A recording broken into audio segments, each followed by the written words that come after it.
Dis voir, tu commences pas un peu à flipper pour tes vacances avec tout ce qu'on entend sur les Airbnb en ce moment? Saccage, destruction, squat, etc.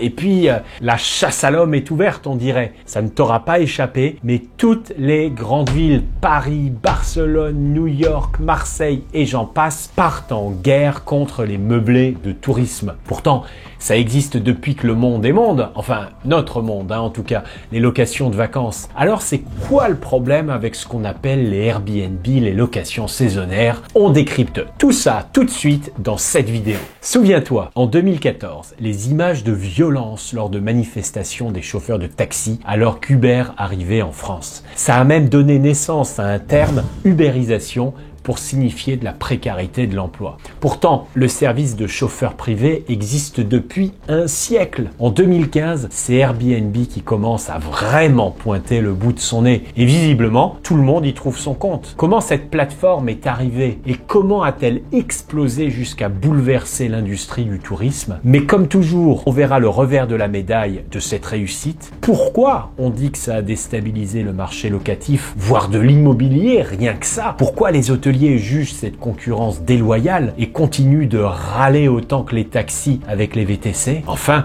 on verra pourquoi le gouvernement part fiscalement en croisade contre la location meublée et pourquoi tant de mairies veulent tout simplement l'interdire. Pourquoi moult copros en font de même? Est-ce que ça va changer pour toi au quotidien? La location touristique existe depuis des décennies. Plus jeune d'ailleurs, mes parents recevaient tous les ans un catalogue avec les résidences proposées à la location. On téléphonait, on envoyait le chèque de réservation, une autre époque en quelque sorte. Ça s'est passé il y a 84 ans. Aujourd'hui, le leader incontesté, c'est Airbnb, une marque qui a été fondée en 2008 sous le premier nom de Bed and Breakfast, qui sera rapidement raccourci pour prendre le nom actuel. L'entreprise arrive timidement dans l'Hexagone en 2010-2011. Le concept fondateur, c'est le partage d'un logement, économiser de l'argent et rencontrer des gens sympas. La bascule, personnellement, comme dit tout à l'heure, je l'estime aux environs des années 2015. Cette année-là est instaurée et je vous invite à rester fidèle à la chaîne car on va en reparler très prochainement, est instaurée la première tentative de plafonnement des loyers à Paris. La loi Allure pour les intimes. Tu veux savoir ce qui s'est passé? Je vais vous le dire. À ce moment-là, les proprios voient leur rentabilité stagner. Et en plus, une fiscalité pas franchement super sympa. Que propose Airbnb? Plus de loyer impayé, pas de plafonnement, pas de saccage, une rentabilité multipliée par 3. Bon, là, qu'est-ce que tu fais? Tu cherches où est le piège. Et quand tu t'aperçois qu'il n'y en a pas pour de vrai, tu signes. Pire, tu remets le couvert. Et ça dure 2, 3, 4 ans. Bon, là, comme disait Hortefeux, quand il y en a un, ça va. C'est quand il y en a beaucoup qu'on a des problèmes. La ville de Paris lance les premières procédures, mais ça fait pas encore les gros titres. Au contraire, toutes les villes sont concernées et là, le mouvement s'accélère. La crise de la Covid vient mettre une sorte de coup d'arrêt et la perspective des JO de cet été, le volume de touristes à loger, font que, dans les grandes lignes, les pouvoirs publics restent malgré tout assez soft. Le bouche à oreille fait son travail, un ami te dit que c'est cool, alors tu vois que c'est vrai et puis tu fais pareil. En 2023, le collectif des habitants permanents estimait à plus de 37 000 le nombre de biens loués au moins une nuit sur la célèbre plateforme. Pour les professionnels du tourisme, comme les hôteliers, la problématique est proche. Si je te dis que tu loues plus grand pour moins cher, tu fais quoi? Mais pas que. Tu as une offre massive et diversifiée. Dans n'importe quel village aujourd'hui, tu trouves une location, pas un hôtel. N'importe qui, ou presque, peut louer un bien immobilier. Donc Airbnb a rapidement multiplié l'offre d'hébergement, offrant des options souvent moins chères que les hôtels. Cette flexibilité est personnalisable. Les logements Airbnb offrent des expériences uniques, plus personnalisées. Les voyageurs, particulièrement les jeunes générations, cherchent aujourd'hui des séjours qu'on qualifierait de comme à la maison ou dans des lieux atypiques, ce qui rend la solution Airbnb, mais d'autres plateformes existent évidemment comme Booking, Abritel, etc. Leur solution est plus attractive par rapport à des chambres d'hôtel jugées plus ou trop conventionnelles. Puis tu as des coûts d'exploitation plus bas. Les hôteliers ont des normes drastiques, que ce soit en termes de sécurité, d'hygiène, de taxes locales. Ils doivent supporter des charges fixes élevées comme les salaires. Ces contraintes, elles n'existent pas ou presque pas, d'accord, dans la location de tourisme. Par exemple, tu loues un appartement qui n'est pas adapté aux personnes souffrant de handicap. C'est pas un problème. Enfin, pour le louer en tout cas. Mais l'hôtelier, lui, il est obligé de se mettre aux normes. C'est pas du jeu pour eux. Le volet fiscal, lui aussi, est déloyal. D'un point de vue hôtelier, en tout cas, hein. Les locations via les plateformes ne sont pas toujours soumises aux mêmes réglementations fiscales, notamment en matière de taxes de séjour ou de TVA. Et ça crée un déséquilibre flagrant. Aujourd'hui, le législateur tente de rattraper le retard, mais l'impact s'est déjà fait ressentir avec une baisse d'activité pour de nombreux établissements. Et comme d'habitude, comme personne ne veut faire d'efforts, ou presque, on préfère vouloir faire disparaître le concurrent plutôt que de chercher à se différencier en mieux. Exemple, les gens qui au final n'ont plus les moyens de taper un hôtel, même pas de luxe, hein, et que cracher sur une solution qui révolutionne notre consommation, ce n'est pas être déloyal, c'est répondre à une demande. Si les hôteliers ne changeaient pas leur prix toutes les 5 minutes à la tête et au lieu de réservation du client, ton cher VPN, les offres privées, et que les petits-déj n'étaient pas à 20 balles, mais pour toi, quand tu veux partir, c'est tout bénef. Presque que des avantages par rapport à un séjour à l'hôtel, en fonction des besoins et des attentes de voyageurs. Côté consommateur, ça change quoi? Tu as plus d'espace pour le même prix. Pour le prix d'une chambre d'Ibis, tu peux souvent avoir un appartement complet ou carrément une maison. Et ça, c'est le top pour des familles, des groupes d'amis ou même des voyageurs longue durée qui préfèrent ne pas se sentir confinés, si vous permettez le terme, dans une petite chambre d'hôtel. Tu as une cuisine à disposition. C'est des économies pour les repas, c'est manger plus sainement, c'est manger à l'heure que tu veux, c'est en gros faire comme quand tu es chez toi. Quand on voit comment a explosé le prix d'un repas que tu vas prendre au resto, c'est loin d'être négligeable. À un moment où tout le monde parle de se reconnecter, tu peux vivre expérience locale et authentique. Tu vis dans des quartiers résidentiels, des fois même chez l'habitant directement, hein, qui peut proposer une partie de son logement, de temps à autre, hors zone touristique. Cela donne l'occasion de découvrir une destination comme un local en accédant à des endroits moins fréquentés et en étant plongé dans la culture des lieux. L'hébergement lui-même peut aussi être plus unique ou personnel avec des styles de décoration authentiques. Parfois, c'est pas une réussite d'ailleurs. Mais enfin, pour les séjours un peu plus longs, un Airbnb offre un confort pratique bien supérieur à l'hôtel. Tu as plus de liberté, notamment pour laver tes vêtements, pour adapter ta journée sans dépendre des horaires de nettoyage ou de restauration de l'hôtel. Et puis, c'est plus intime. Notamment si vous louez un appartement ou une maison entière. Oui, pas de voisins immédiats, pas de service de chambre qui entre régulièrement dans votre piole. C'est un atout vraiment important pour ceux qui recherchent la tranquillité, pour les séjours en couple, pour les séjours avec... Non, rien, on va passer. Enfin bref, si tu fais la synthèse, on est encore à se demander pourquoi aller à l'hôtel. Alors évidemment, c'est assez simple de comprendre pourquoi on dit que ça a déstabilisé le marché locatif dans des villes comme Paris. Mais c'est vrai aussi à Lyon, Marseille, Strasbourg ou Montpellier. Des quartiers entiers ont été transformés en location touristique. Et comme ce ne sont pas des logements neufs, donc qu'on a rajoutés, ce sont autant de locations classiques pour une résidence principale mais qui ont été sorties du marché tout simplement. Alors déjà qu'il n'y en avait pas assez avant, ça n'a fait que renforcer le problème. Ça ne l'a pas créé, ça l'a aggravé. Et là, les plaignants sont pas identifiés. Si un logement n'est pas mis à la location, toi, tu peux pas t'énerver de ne pas l'avoir eu. C'est pas faux.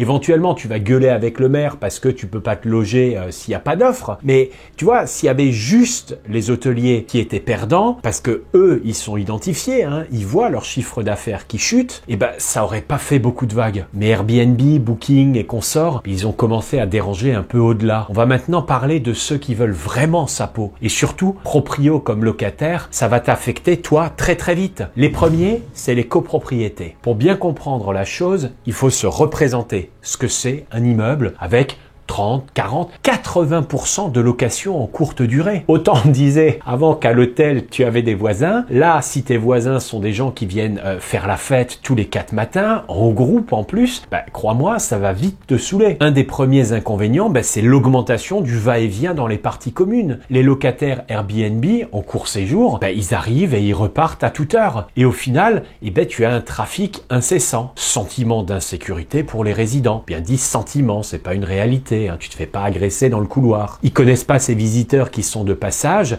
et ils se sentent envahis. Tu as aussi, évidemment, le manque de respect des règles de la copropriété. Les vacanciers, ils sont là pour quelques jours, donc ils se sentent pas trop concernés, que ce soit par les règles, hein, comme le bruit, l'utilisation des parties communes, mais aussi le tri des déchets, par exemple. Il y a des nuisances sonores, des problématiques d'hygiène même, et pour les autres copropriétaires qui, eux, pour le coup, vont rester, c'est pas la même vision. Les dégâts des parties communes, avec un grand turnover, le moindre respect quand t'es pas chez toi, et ben l'immeuble il se dégrade plus vite. Donc en gros, qu'est-ce qui se passe? Les charges d'entretien, elles augmentent et ces frais ils sont supportés par l'ensemble des copropriétaires, le gars qui loue en Airbnb qui en profite, bien sûr, mais aussi ceux qui n'en profitent pas de la location saisonnière. Et t'imagines bien que là, ça crée des tensions. On verra la tranquillité et la sécurité aussi. Témoignage perso, là, j'ai un appart en front de mer. On a dû supprimer, j'ai bien dit supprimer les digicodes, car toute la plage se le partageait le code pour prendre la douche aux frais de la copro, aux frais de la princesse. Mais certains allaient même dans la piscine de la résidence. Je te laisse imaginer les risques et la conséquence finale, la perte de valeur de ton appartement parce que tu te sens plus tranquille, donc tu veux partir. Ton voisin, il se gave avec la location touristique. Toi, t'es plus chez toi, tu payes les pots cassés, tu veux te barrer. Mais qui va vouloir reprendre ton appartement au prix fort quand il sait ça? Par contre, les copros ont de la matière d'un point de vue juridique pour se révolter. Et c'est peut-être une astuce pour toi. Écoute bien, dans la plupart des règlements de copropriété, tu trouveras, attention, c'est un peu pompeux, une clause indiquant que c'est réservé à l'habitation bourgeoise. Ou alors, variante, à l'habitation bourgeoise exclusive. Ça ne veut pas dire que t'es pété de thunes, hein, non. Ça veut dire que c'est réservé, dans le premier cas, pour une habitation personnelle et éventuellement pour une activité libérale, et dans le second cas, seulement pour habiter personnellement. Comprends donc par là que la location saisonnière, c'est non. Info précieuse à aller chercher, hein, quel que soit ton statut. Alors, si c'est déjà compliqué pour les copros, imagine à l'échelle d'une ville entière. De toi à moi, tu as des quartiers complets qui se transforment en zone touristique. C'est Disney, là, hein, avec tout ce que ça implique. L'un des premiers problèmes, c'est la pénurie de logements, évidemment. Avant, tu avais des appartements loués à l'année pour les habitants, mais maintenant, ces mêmes apparts sont réservés aux touristes,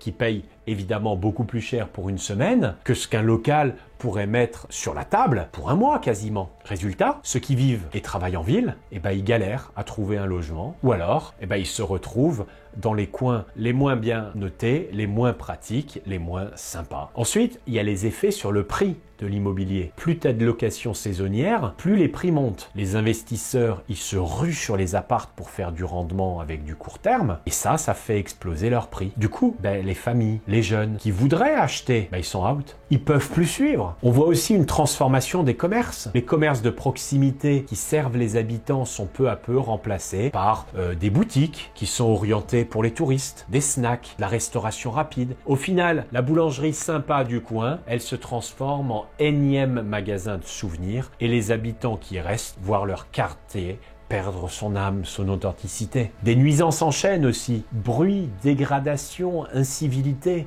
En fait, comme si tu vivais au-dessus d'un bar géant. Tout ça, ça se répercute sur la vie quotidienne des habitants. En fait, tu n'es plus vraiment chez toi, dans ta propre ville. Les touristes, eux, ils viennent pour s'amuser, c'est normal. Je fais pareil, tu fais pareil quand tu pars en vacances. Mais ça peut vite être infernal pour ceux qui bossent et qui veulent juste un peu de calme. Puis les infrastructures publiques, elles aussi, elles souffrent. Les services municipaux, que ce soit par exemple pour le nettoyage, le ramassage, la sécurité, les transports, doivent s'adapter extrêmement rapidement à une population qui fluctue sans arrêt. C'est pas pareil de gérer une ville avec des habitants stable que de jongler avec des pics touristiques. Ça épuise les ressources locales et puis ça coûte un bras à la municipalité. Et au final, tu as un vrai risque de ce qu'on appelle la gentrification. Les quartiers populaires se vident de leurs habitants historiques, remplacés par des touristes, une clientèle de passage et des investisseurs, mais qui n'y vivent même pas. Les classes moyennes sont chassées plus loin et la ville devient un terrain de jeu pour riches étrangers et touristes au détriment de sa propre population. Comme pour les copros, les villes ont des moyens. À Paris, par exemple, tu as près de 40 personnes qui traquent les fraudeurs. Est-ce que vous êtes au courant de location meublée de courte durée dans cet immeuble? J'aimerais c'est devenu un hôtel. 800 dossiers ont d'ores et déjà été transmis au parquet. Ça plaisante pas. Morale de l'histoire, regarde bien avant d'acheter, sinon tu vas te faire retrouver avec une caisse vide, mon ami. On continue et on upgrade d'un niveau. Parlons de l'État, de la France. Alors là, quand on parle de l'État, c'est un autre niveau. Airbnb, c'est une vraie galère pour les pouvoirs publics, à plusieurs égards, surtout d'un point de vue économique et fiscal. Déjà, un des gros soucis, c'est l'économie souterraine. Des milliers d'appartements sont loués sans forcément que ce soit déclaré correctement. Certains particuliers font ça à l'arrache, sans rien déclarer, ou déclarent partiellement. Résultat, l'État perd des recettes fiscales importantes, des